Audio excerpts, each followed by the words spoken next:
la primera parte del proceso que Dios realizó para la restauración, vemos que era indispensable cumplir con el fundamento de fe y fundamento de sustancia. Pero este fundamento de fe y fundamento de sustancia debía cumplirse partiendo desde el nivel individual y sobre la victoria del nivel individual pasar al nivel familiar, sobre la victoria a nivel familiar pasar al nivel nacional, sobre la victoria a nivel nacional pasar al nivel mundial. Bueno, vamos a ver ahora qué fue lo que ocurrió después de la muerte de Jesús.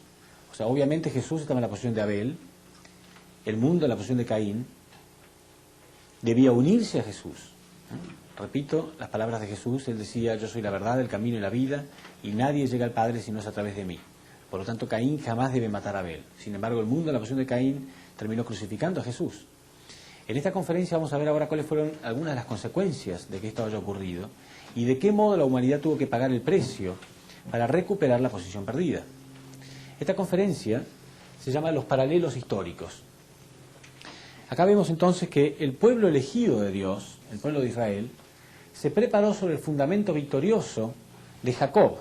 Una vez que Jacob logró a nivel familiar el fundamento de fe, el fundamento de sustancia, él fue bendecido por Dios con el nombre de Israel.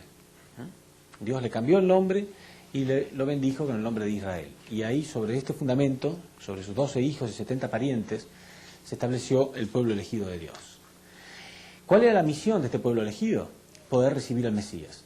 Vamos a ver entonces primero esta parte, el fundamento que se realizó etapa por etapa hasta que el Mesías pudo llegar. Porque el propósito de explicar esta conferencia es mostrar que después de la muerte de Jesús, debido al fracaso de que Jesús fue crucificado, todo este fundamento se perdió. Entonces, para que hoy en día podamos estar de nuevo en el nivel de poder esperar a Cristo, esto significa el Señor de la segunda llegada, para poder esperar al Señor de la segunda llegada, hubo que restaurar de nuevo todo lo que 2000 años perdidos desde Jacob a Jesús. Sobre el fundamento de Jesús, Jacob eran 12 hijos y 70 parientes, y con esto fundó la nación elegida. Sobre el fundamento de Jesús, con 12 apóstoles y 70 discípulos, se puede ver claramente el paralelismo, se fundó la segunda Israel, o sea, los cristianos. Los cristianos están en la posición de ser la segunda Israel porque son los elegidos para esperar a Cristo. En aquella época el pueblo de Israel eran los elegidos para esperar a Cristo. Ahora los cristianos, la segunda Israel, sobre el fundamento de Jesús, son los elegidos para prepararse para la segunda llegada. Son 2000 años de preparación. Entonces vamos a analizar brevemente lo que ocurrió desde Jacob hasta Jesús, para que nosotros podamos entender más el propósito de estos 2000 años desde Jesús hasta hoy. Por qué razón se tuvieron que llevar a cabo y cómo cada etapa es la repetición o la restauración de esta etapa perdida. Cada una de estas etapas restaura todo este periodo perdido. Entonces, cuando Jacob tuvo victoria, aún así el Mesías todavía no podía llegar. ¿Por qué? Porque debía establecerse el mismo fundamento victorioso a nivel nacional. ¿Recuerdan? Pero aparte de eso, si ustedes recuerdan, había un fracaso en la historia que debía pagarse con 400 años de indemnización, que fue el fracaso de Abraham. Cuando Abraham no hizo la ofrenda correctamente bien hecha, Dios le dijo que por este fracaso sus descendientes tendrían que sufrir 400 años de esclavitud en una tierra extranjera. Entonces, aunque hubo victoria en la familia de Jacob, aún así, los descendientes de Jacob tuvieron que pasar 400 años de esclavitud en Egipto. Pero ¿cómo fue que ellos entraron a Egipto? Ellos no iban a entrar a Egipto voluntariamente. ¿Qué fue lo que pasó? En realidad la Biblia cuenta que Jacob tenía 12 hijos, como vemos acá, y había ya una relación de Caín y Abel en la familia de Jacob, con los hijos de Jacob. El hermano menor de los 12 hijos se llamaba José. Y tenía muchas experiencias espirituales y muchas revelaciones, y era muy amado por su padre, por Jacob. Pero los hermanos tenían muchos celos de él. Y varias veces él soñaba, por ejemplo, una vez soñó que el sol, la luna y 11 estrellas se inclinaban delante de él. Entonces él le preguntó al padre qué simbolizaba, qué representaba este sueño, y su padre le dijo que esto representaba que el padre, la madre y sus hermanos se iban a tener que inclinar algún día delante de él. Pero él era el hermano menor. ¿Qué piensan ustedes que sentían los hermanos mayores cuando él les contaba este sueño? Dice, papá me dijo que algún día ustedes se van a tener que inclinar delante mío. A los hermanos no les gustaba nada. Entonces, muchas experiencias espirituales de este tipo tenía José. Y él le contaba a sus hermanos en realidad con toda humildad, pero ellos no lo tomaban de este modo. Entonces un día deciden asesinarlo. Y lo llevan a un bosque para matarlo. Es obvio que ellos estaban en la posición de Caín y él en la posición de Abel, porque es siempre lo mismo, Caín quiere matar a Abel. Pero cuando están ahí llevando a cabo su plan, llevan unos mercaderes egipcios y ellos ven la oportunidad de hacer dos cosas al mismo tiempo, de deshacerse de su hermano y de pronto ganar algunos pesos también, porque deciden venderlo como esclavo. En vez de matarlo, deciden venderlo. Entonces, de paso, ellos se lo llevan y ellos hacen algunos pesos. Entonces, sí, lo venden como esclavo y José es llevado a Egipto. Así es como entra el primer descendiente de Jacob, entra a Egipto de este modo. Pero ¿cómo va a ser Dios para que todos entren? Los demás no van a ir voluntariamente, ¿no? Ocurre un milagro que es muy interesante para que vean ustedes cómo Dios trabaja en la historia. José realmente estaba en la posición de Abel. Esto significa que tenía carácter Abel, tenía buen carácter, era bueno. Dios podía trabajar fácilmente a través de él. Entonces, él en prisión rápidamente comenzó a ganar el apoyo y la aceptación de sus líderes. Y un día, el faraón estaba manifestando su preocupación porque tenía unos sueños muy persistentes. Él soñaba con 7 vacas gordas y 7 vacas flacas. Entonces él llamó a sus consejeros, sus adivinos, sus magos, el faraón, y sin embargo nadie podía interpretarle lo que estos sueños significaban, hasta que José se ofreció. Y José le revela al faraón que estos sueños, las 7 vacas gordas, representaban 7 años de abundancia en las cosechas de Egipto. Pero que después vendrían 7 años de sequía, que estaban representados por las 7 vacas flacas. Entonces el consejo de José para el faraón era que él debía guardar, ahorrar la abundancia que iba a haber durante estos primeros 7 años, para que después cuando llegaran los 7 años de sequía, no sufrieran demasiados problemas. ¿Se entiende? Bueno, y ocurre exactamente así. 7 años de abundancia primero, el faraón siguiendo estos consejos guarda todo lo que puede. Cuando vienen los 7 años de sequía, no hubo demasiado problema en Egipto. Pero en otras partes, a sus alrededores, sí había muchos problemas, había mucho hambre. Entonces, un día, Jacob envía a sus 11 hermanos restantes. Él había perdido ya uno de sus hijos. Olvidé decirles que los hermanos le hicieron creer a su padre, a Jacob, que José había sido matado por un animal feroz. Manchan las ropas de José con sangre de un animal y se lo llevan a su padre diciéndole que lamentablemente su hijo querido había sido comido por un animal feroz. Entonces, obviamente Jacob, que lo amaba mucho, se entristece enormemente. Bueno, entonces, un día Jacob manda a sus 11 hijos a Egipto a buscar alimentos. Cuando entra a Egipto, los hermanos se encuentran con José, pero no lo reconocen. ¿Por qué no lo reconocen?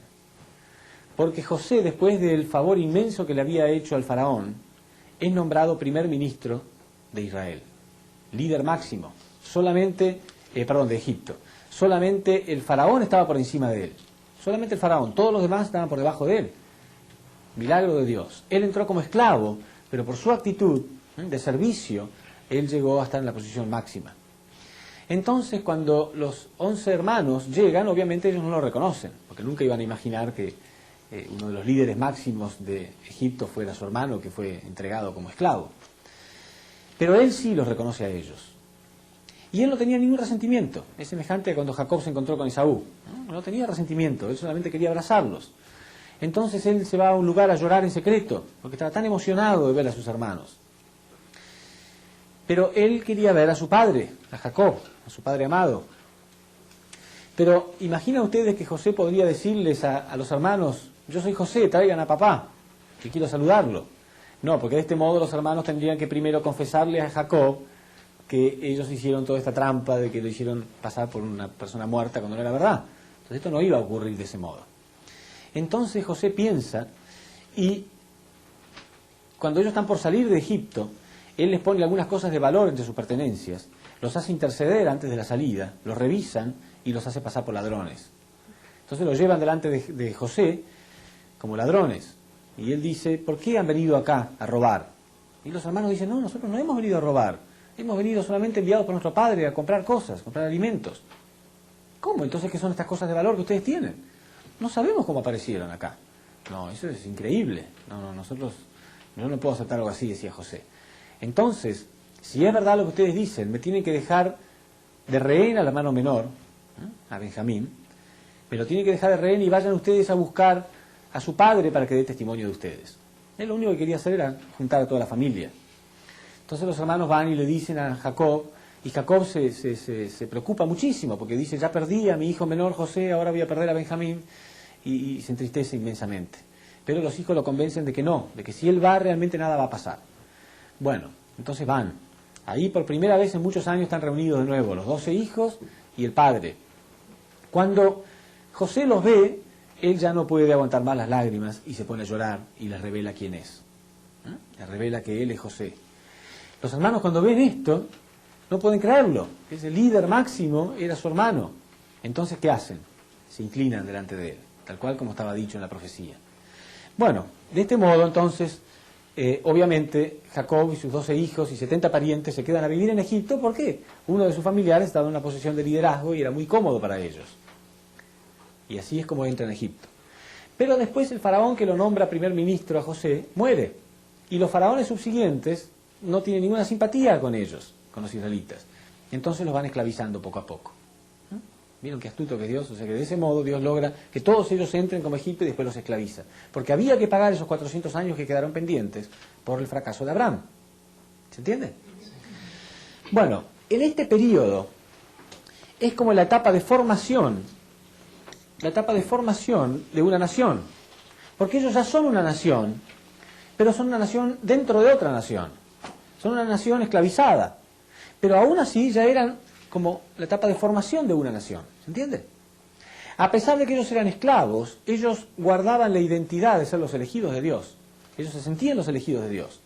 Y tenían 3 costumbres, 3 tradiciones principales que los ayudaban a mantener su identidad como elegidos. Y eran estas 3. Ellos hacían ofrendas constantes a Dios. A través de estas ofrendas constantes, ellos mantenían la identidad de ser los elegidos. Después también tenía la circuncisión.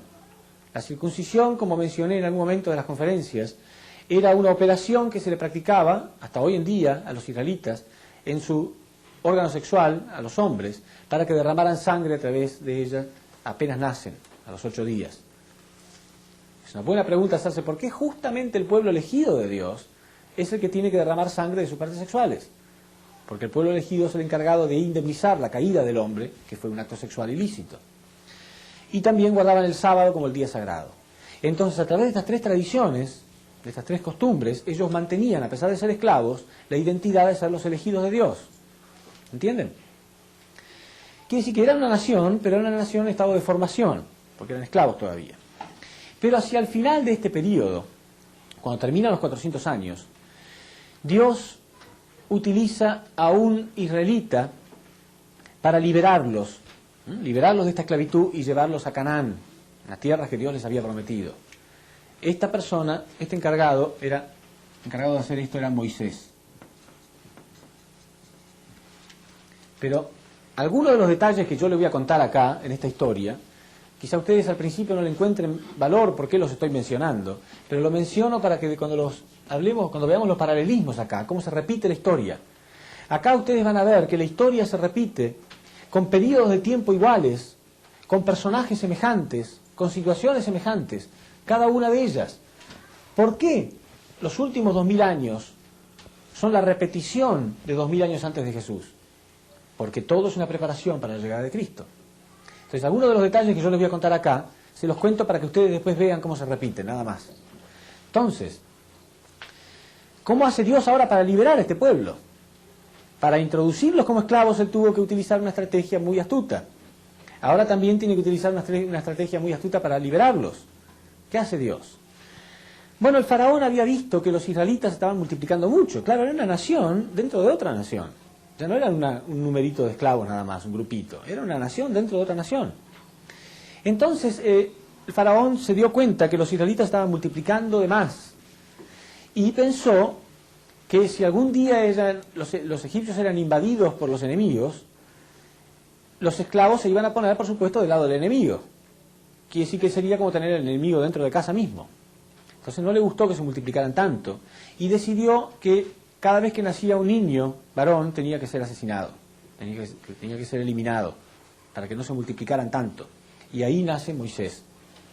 Entonces, la madre de Moisés, para que su hijo no sea sacrificado, prefiere ponerlo en las manos de Dios y toma un canasto y lo calafatea, o sea, lo rellena para que no se hunda, para que no entre agua, pone al bebé adentro y deja que se lo lleve la corriente. Lo pone en el agua, en el río. Entonces, no sabe cuál va a ser el destino de ese chico, pero por lo menos está más a salvo que el hecho de que los egipcios fueran a asesinarlo. Y un día estaba la hija del faraón, la princesa, bañándose a orillas del río, y ve pasar al niño en este canasto. Entonces lo manda a rescatar y cuando lo ve, le gusta mucho porque era muy bonito. Entonces se lo lleva al palacio. En el palacio, ella pide una esclava israelita para que cuide este bebé. Y la misma madre de Moisés se ofrece para cuidarlo, sin decir que es la madre. Quiere decir que al final termina Moisés en el palacio como un príncipe, pero siendo israelita. Se cría como si fuera un egipcio, pero en realidad era israelita. Y la madre de Moisés le inculca el amor a los israelitas y le inculca la identidad de ser israelita en realidad. Ya van a ver que después acá se repite algo muy semejante. Entonces, cuando Moisés cumple 40 años, 40 justo, otra vez, es la indemnización como para separarse de Satán, Dios le ordena que él tiene que liberar a ese pueblo. Entonces, la historia es un poco larga, pero el punto es que al final él logra sacar a ese pueblo y llevarlos a las tierras prometidas de Canaán. Cuando llegan a las tierras prometidas de Canaán, ya son una nación libre. Claro, después de un curso muy largo en el desierto, ellos llegan a Canaán, tienen que invadir Canaán, entonces son una nación, pero son una nación muy libre también. Una nación muy débil también. Entonces, acá estaba en la etapa de formación de una nación, ¿sí? Porque era una nación, pero eran esclavos.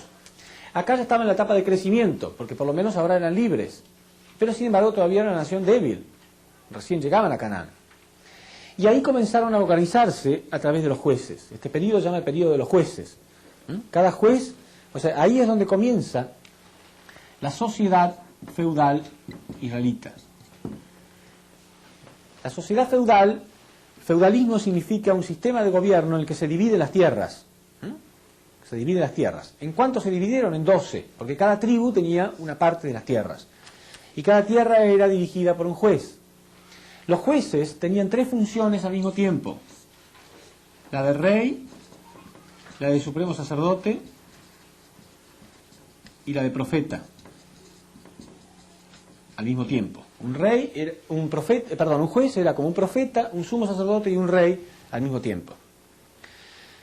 Bueno, durante 400 años ellos gobernaron de ese modo. Sin embargo, este periodo se caracterizó por ser un periodo bastante oscuro en la fe de los israelitas. Bastante oscuro. ¿Por qué? Porque Dios les pidió que cuando ellos entraran a las tierras de Canaán, se deshicieran de todos sus enemigos, porque los enemigos tenían religiones paganas, adoraban dioses falsos. Y Dios sabía que la fe de los israelitas era muy débil y que algún día ellos podían contagiarse de la fe de los cananitas. Sin embargo, ellos no obedecen. Y ya van a ver que porque ellos no obedecen, la humanidad pierde miles de años de providencia. Ya van a ver. El punto es que ellos no obedecen y tratan de convivir pacíficamente con los cananitas.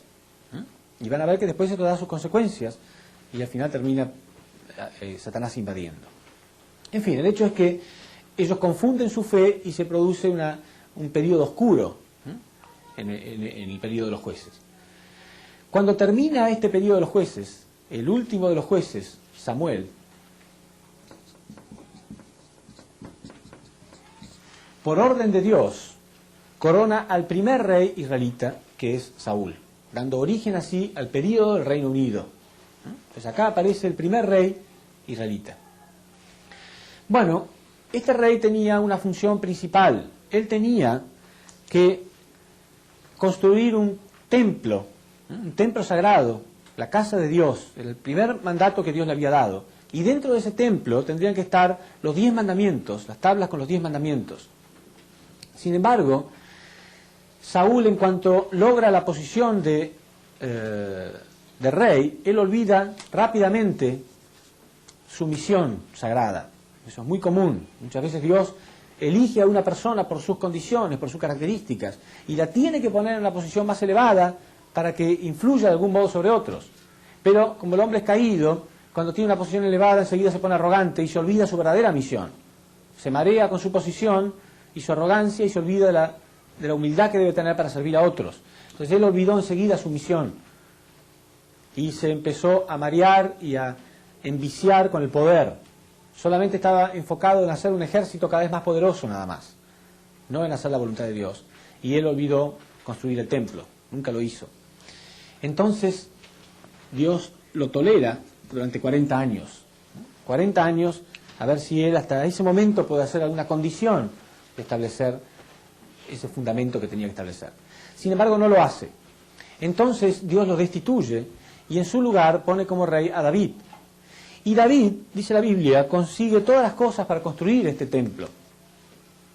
Todo, cosas impresionantes, las mejores maderas, los mejores mármoles, los mejores metales, todo lo que fuera necesario para construir un templo fabuloso. Sin embargo, Dios mismo impide que él construya el templo. ¿Por qué? Porque David era un rey muy sanguinario, innecesariamente. Por ejemplo, David amaba mucho a Saúl. Y cuando Saúl muere, un mensajero viene a traerle el mensaje de que Saúl había muerto, y como no le gustó la noticia, sacó su espada y lo mató. Era muy peligroso ser el cartero de David. Era muy sanguinario innecesariamente. Por último, David se enamora de la mujer de uno de sus oficiales, de Betsabé. Se enamora de Betsabé, que era la esposa de uno de sus oficiales. Entonces manda al oficial al frente de batalla, en uno de los combates, a propósito para que lo maten, para poder quedarse con su esposa. Todo este tipo de cosas eran intolerables a los ojos de Dios, y entonces Dios mismo impide que David construya el templo. Y David también gobierna durante 40 años. Ya estaba en la etapa de perfeccionamiento. Ahora sí era una nación poderosa y libre. Poderosa y libre. ¿Se entiende? Quiere decir que todo estaba preparado para que el Mesías naciera en este periodo en realidad. El Mesías tendría que haber nacido acá. Jesús tendría que haber nacido acá. Ya era una nación libre y poderosa. Formación, crecimiento y perfeccionamiento de una nación. Como estaba en la etapa número 3, Dios podía dividirla 3 veces también, a esta etapa. Como formación, crecimiento, perfeccionamiento. Intentar acá. Como no lo logró en esta etapa de Saúl, lo intentó en la etapa de David. Como no lo logró en la etapa de David, iba a intentarlo en la etapa de Salomón. Podía dividir 3 veces, porque estaba en la tercera etapa. Y Salomón sí construye el templo.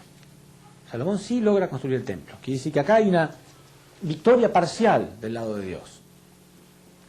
Pero Salomón tenía un gran problema.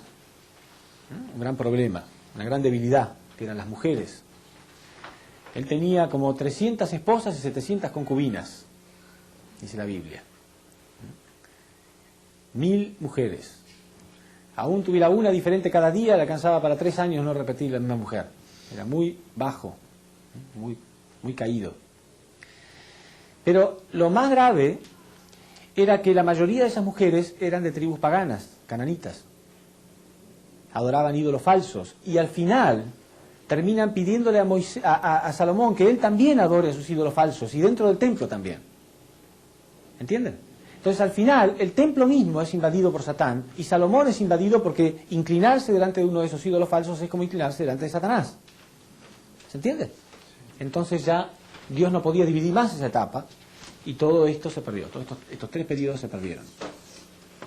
¿Se entiende? Fíjense ustedes, si cuando ellos entraron a Canaán hubieran obedecido a Dios, esto no habría pasado con Salomón. ¿Se entiende? Quiere decir que el Mesías habría llegado acá. Y aunque igual lo hubiera matado, cosa difícil, pero aunque igual lo hubieran matado, nos ahorrábamos 1000 años acá y 1000 años acá. ¿Se entiende? Quiere decir que aunque igual hubiera matado al Mesías, el Señor de la segunda llegada habría llegado en esta época, 2000 años antes. Porque nos habríamos ahorrado 1000 años acá y 1000 años acá. ¿Se entiende? 2000, aunque hubiera matado al Mesías, igual 2000 años atrás el reino de los cielos habría estado establecido. Si ellos hubieran obedecido a Dios. Pero lo más probable es que no hubieran matado al Mesías ahí. Porque las situaciones acá eran diferentes. Cuando llegó Jesús, Israel estaba bajo el dominio del Imperio Romano. Era muy difícil y muy confusa la situación. Pero acá no, acá era una nación libre y poderosa. Y estaban acostumbrados a tener a un rey y amarlo y unírsele a él. Es decir, que lo más probable es que si el Mesías hubiera llegado acá, habría sido victorioso. Entonces, en realidad, 3000 años nos habíamos ahorrado. 3000 años. Sin embargo, esto no ocurrió y todo esto se perdió. Entonces, ¿qué pasa cuando Satanás invade algo? Hay que dividirlo, ¿no? Separar en Caín y Abel, dijimos, ¿no es cierto? Las ofrendas eran divididas en Caín y Abel. Entonces ahora la nación había sido invadida, Dios tenía que separarlas, hacer la ofrenda, dividirlas en Caín y Abel. Después de la muerte de Salomón entra en una gran confusión y se dividen. En el norte, el reino de Israel, y en el sur, el reino de Judá. En el sur estaba la posición de Abel, Judá en la posición de Abel, en el norte en la posición de Caín. Había 10 tribus en el norte y 2 tribus en el sur. Bueno, entonces en Judá, en la posición de Abel e Israel, en la posición de Caín, ocurre algo muy interesante también. Este es el período de los grandes profetas del Antiguo Testamento. Este es el período del profeta Elías. ¿Se acuerdan del profeta Elías? Acá estaba Elías, Eliseo, Jonás, Amós, muchos grandes profetas del Antiguo Testamento. Y todos ellos venían de Judá, o sea, del lado Abel. Y la misión de ellos era ir hacia el norte para restaurarlos, para hacerlos arrepentirse, para volver a formar parte de la voluntad de Dios. Sin embargo, cada vez que llegaban allá, eran asesinados. Siempre Caín matando a Abel, ¿no es cierto? Por eso Jesús más tarde, en esa famosa oración llorando que él dice, Jerusalén, Jerusalén, que matas y apedreas a los profetas que a ti te son enviados. ¿Cuántas veces quise abrazarte como la gallina abraza a sus pollitos, pero tú no lo has querido? Porque cada vez que los profetas eran enviados, eran asesinados. Entonces, por este fracaso, Dios no puede permitirlo más, y Dios tiene que permitir que Israel sea destruida por los asirios. Israel es destruida por los asirios, y Judá es llevada en cautiverio a Babilonia. Y así comienza el periodo de cautiverio judío. Quiere decir que ellos, que habían sido esclavos acá, pasaron un gran curso para ser una gran nación, y ahora por haber fracasado, otra vez volvían a ser esclavos. Otra vez esclavos, la nación elegida de Dios. Babilonia terminó esclavizándolos. Este periodo duró 210 años. Primero estuvieron bajo el cautiverio de Babilonia, hasta que al final Ciro de Persia invade Babilonia, y él no tiene nada en contra de los israelitas, entonces no los esclaviza más. Entonces ellos estaban libres, pero dentro de Babilonia, que no era el lugar que les correspondía, no eran sus tierras, eran otras. Entonces, hacia el final de este periodo, aparece un gran reformista, que es Malaquías. Y Malaquías logra convencer a Ciro de Persia de que permita al pueblo de Israel volver a las verdaderas tierras de ellos. Y le devuelve al pueblo judío la identidad perdida. Ellos habían perdido la identidad, se habían olvidado ya que eran los elegidos de Dios para esperar a Cristo.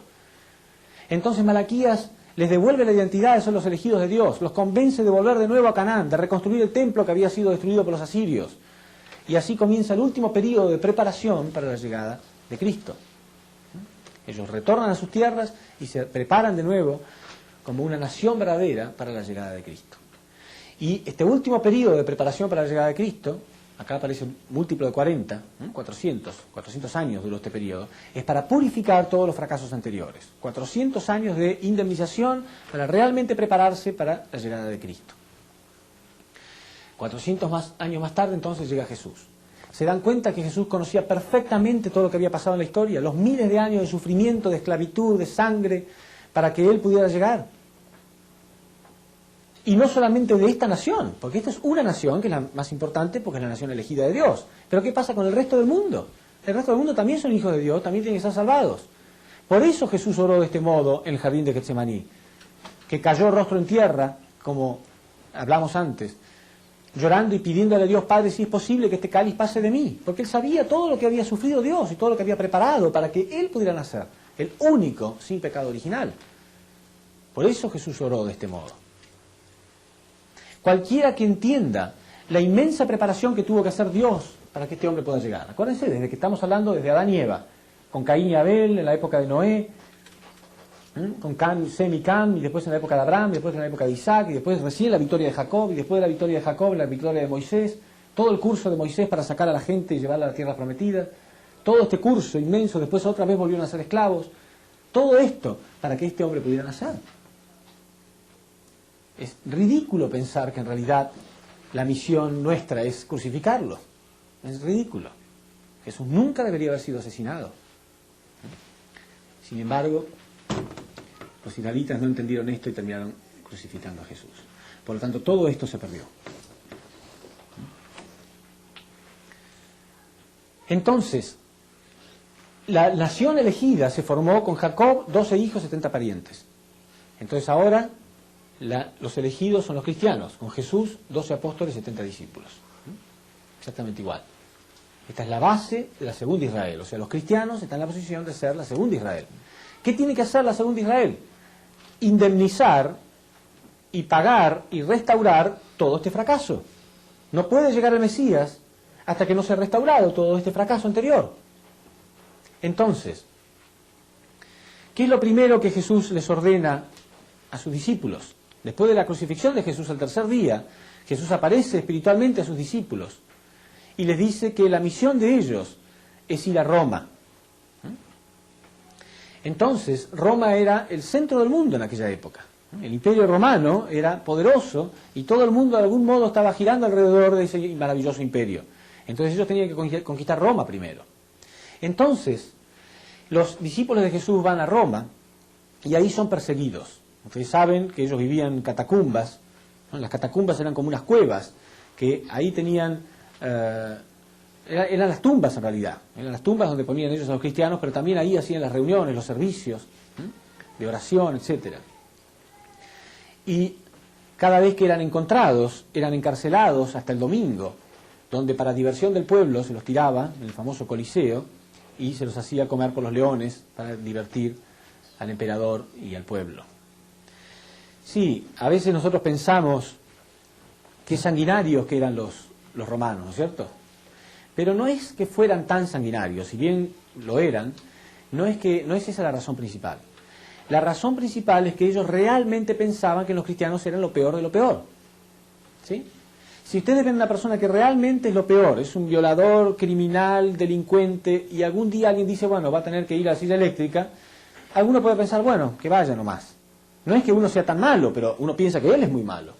Entonces, los romanos eran sanguinarios, pero más que nada pensaban que los cristianos eran muy malos. Había historias terribles acerca de los cristianos, mentiras terribles, que tomaban niños y los sacrificaban en ofrendas, y que cosas que eran absolutamente mentiras. Satanás se encargó de que ellos realmente fueran perseguidos. Quiere decir que la persecución en Roma fue para indemnizar, para restaurar los 400 años de esclavitud en Egipto. Cuando terminaron estos 400 años, fíjense ustedes, al terminar estos 400 años acá, apareció una persona que era israelita, pero que todos pensaban que era egipcio. Acá también Teodosio I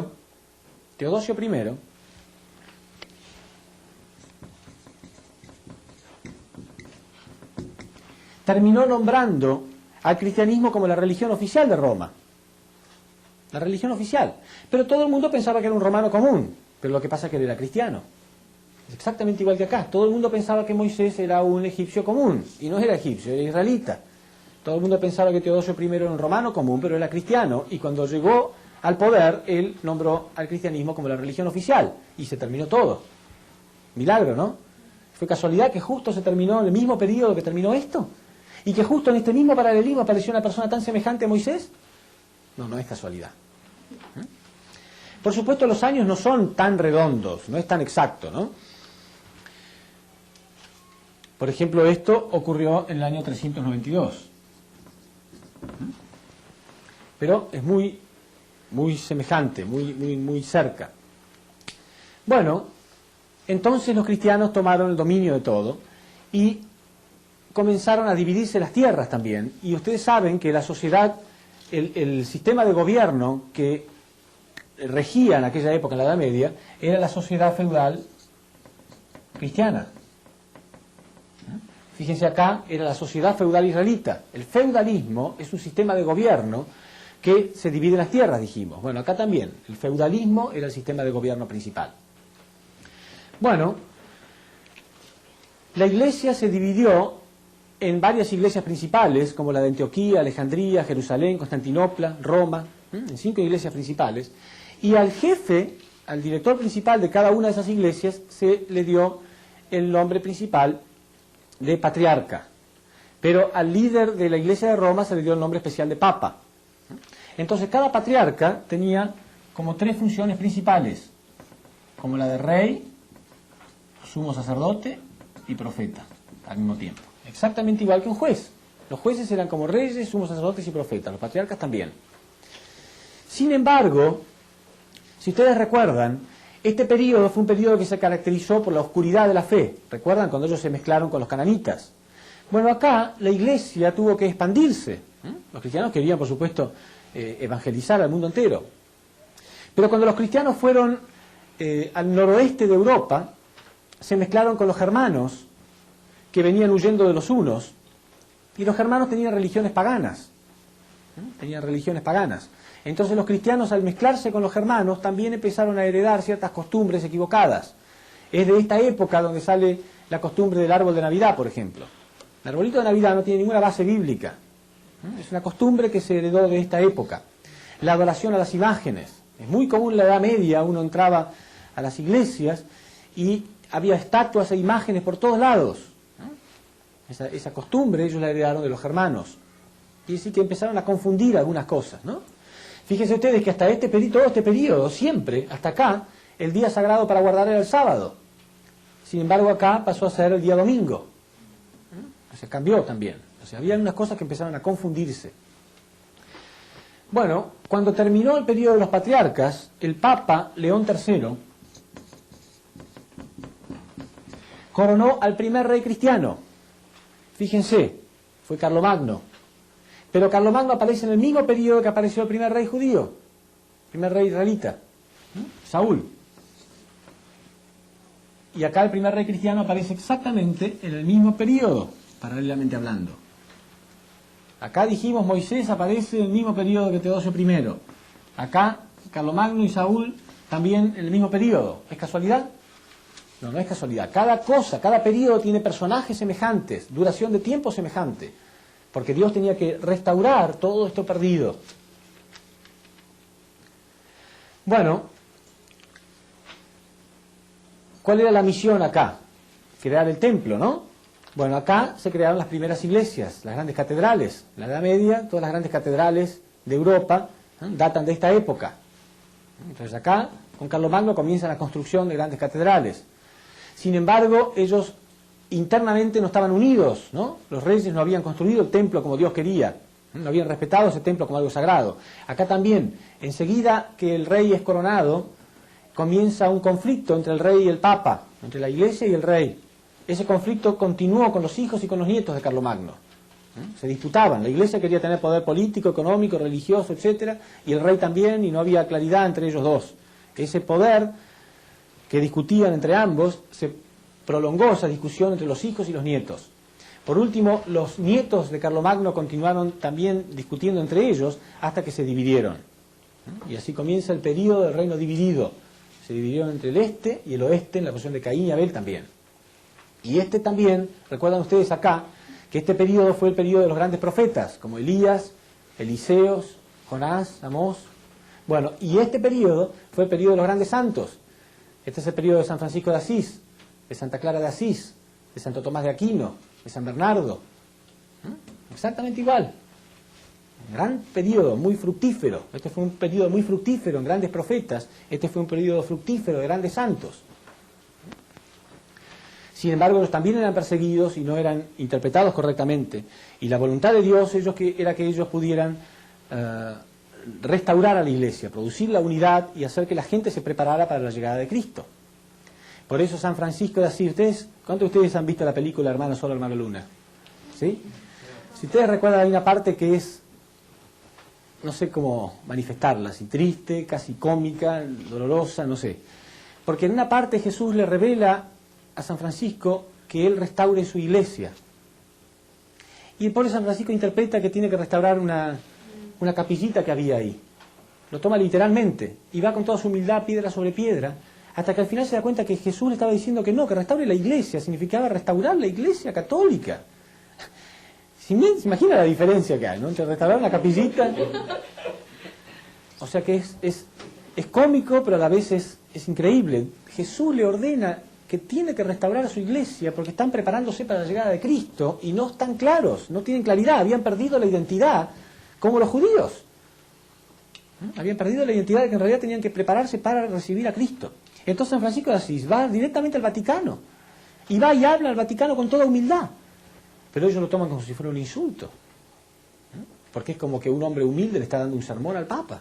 Bueno, sí, la verdad es la verdad, no importa quién la dé. Al final se le permite a San Francisco crear la Orden de los Franciscanos. ¿Es una victoria o un fracaso de la Iglesia Católica? Es un fracaso. Si alguien me dice a mí que yo debo ser bueno y me da un consejo, ¿no? Yo debo cambiar. Pero lo que hizo la Iglesia es decirle a San Francisco, bueno, vamos a permitir que se cree la Orden de los Franciscanos, como diciendo, si ustedes quieren ser buenos, sean buenos. Pero nosotros seguimos como seguimos como estamos. No es esa la voluntad de Dios. La voluntad de Dios era utilizar a San Francisco para que puedan cambiar, realmente cambiar. Pero no. Empezó la Orden de los Franciscanos y al final ellos mismos, ¿no?, terminaron medio confundidos, porque ellos tampoco están muy en claro hoy en día de que tienen que recibir a Cristo. Entonces, había un gran conflicto en este periodo. Y debido a que no hubo arrepentimiento, fíjense ustedes, acá los israelitas no se arrepintieron, entonces Dios tuvo que hacer que Israel sea invadido por los asirios, destruido por los asirios, y Judá fue llevado a cautiverio en Babilonia.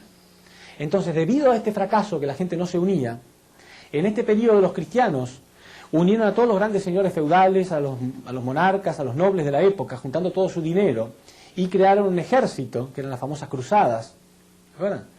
Las famosas cruzadas, con la excusa de ir a invadir tierra de los musulmanes para recuperar Tierra Santa. En realidad la verdadera motivación era que al invadir pudieran recuperar todo lo que habían invertido, con algunas creces también. Entonces Dios hace que durante 200 años todas las cruzadas fracasaran una tras de otra. Durante 200 años hubo 7 cruzadas, todas fracasaron. Pero en cada una de esas cruzadas realmente los monarcas, los señores feudales y los líderes religiosos, la iglesia, todos habían invertido todo lo que tenían. Sin embargo, Dios hizo que fracasaran una detrás de la otra. Al igual que acá, Dios hizo que ellos sean invadidos por los asirios y destruidos y llevados en cautiverio. Bueno, acá también. Todas las cruzadas fracasaron una detrás de otra. Bueno, entonces el Papa decide mudar el Vaticano a Francia, al sur de Francia, en Aviñón. Pero cuando llegan a Aviñón, los reyes de Francia no toleran de ningún modo todo este tipo de confusión que había en la Iglesia. En aquella época era común vender las indulgencias, o sea, perder el perdón de los pecados. Si una persona quería que sus pecados fueran perdonados, había un precio para pagar. Había una lista de precios. Según el pecado, tal precio.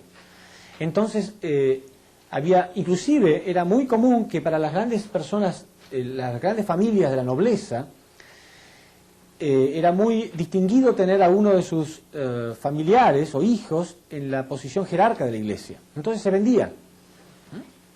Si alguno quería ser obispo o algo por el estilo, se vendía la posición jerárquica. No hacía falta hacer todo el curso. Entonces todo este tipo de confusión era intolerable para los reyes de Francia y al final ellos decidieron poner al Papa en cautiverio. Del mismo modo que acá hubo un cautiverio y retorno judío, acá había un cautiverio y retorno papal. El Papa por primera vez fue encarcelado al principio. Después los reyes permitieron al Papa que tome dominio solamente de la Iglesia. No podía tener dominio político, ni económico, ni social, nada. Solamente poder espiritual y nada más. Entonces, esto ocurrió en Francia. Obviamente en Roma no les gustó nada esto. Entonces, ¿qué hicieron? Pusieron otro Papa. Entonces, había 2 papas al mismo tiempo. La Iglesia tenía 2 papas. Pero había tanto conflicto, tanta confusión entre ambos, que al final la Iglesia los destituyó a los 2. pero ellos no se fueron. Entonces se nombró a un tercer papa, y había 3 papas al mismo tiempo, un periodo de gran confusión. Al final sí, se hizo un concilio en el Vaticano donde se destituyó a los 3 y realmente quedó un solo papa, que fue León X. Bueno, sin embargo, uno puede pensar, bueno, entonces después de tanta confusión, León X habrá empezado a hacer buena letra. Pero lo primero que empezó a hacer León X fue a vender indulgencias. Eso es muy conocido en la historia porque León X, con la venta de las indulgencias y la venta de las bulas papales, la bula papal era como un documento, un medallón que se llevaba que permitía privilegio al que lo tuviera, eran muy caros, y con la venta de estas cosas se construyó la Capilla Sixtina, la famosa capilla que pintó Miguel Ángel, con ese dinero. Entonces este escándalo terminó con un gran reformista que fue Lutero.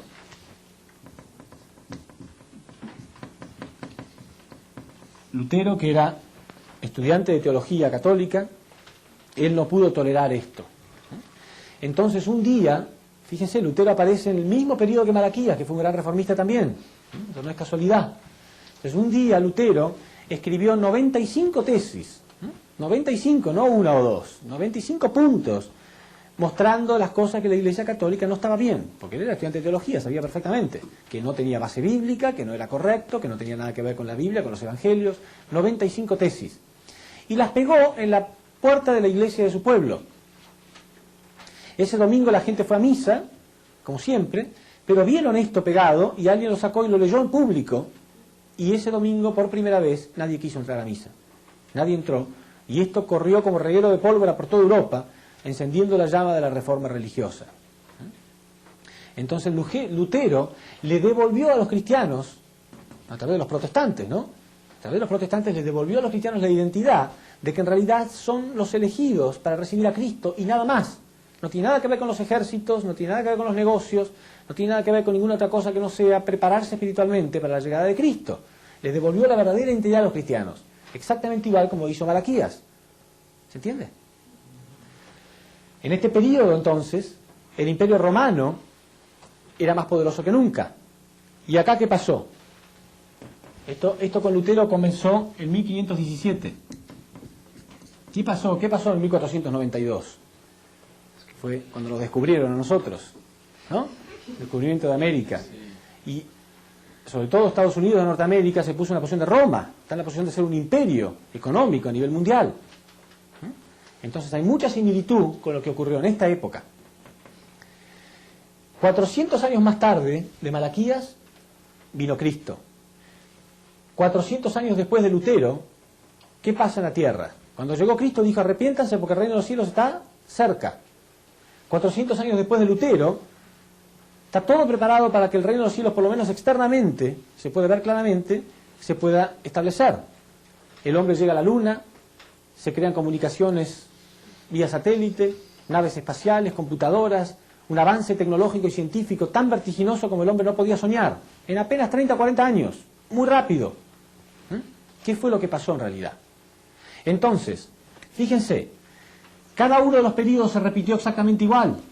Nadie puede decir que es casualidad. Acá hubo 400 años de esclavitud en Egipto, 400 años de persecución en Roma.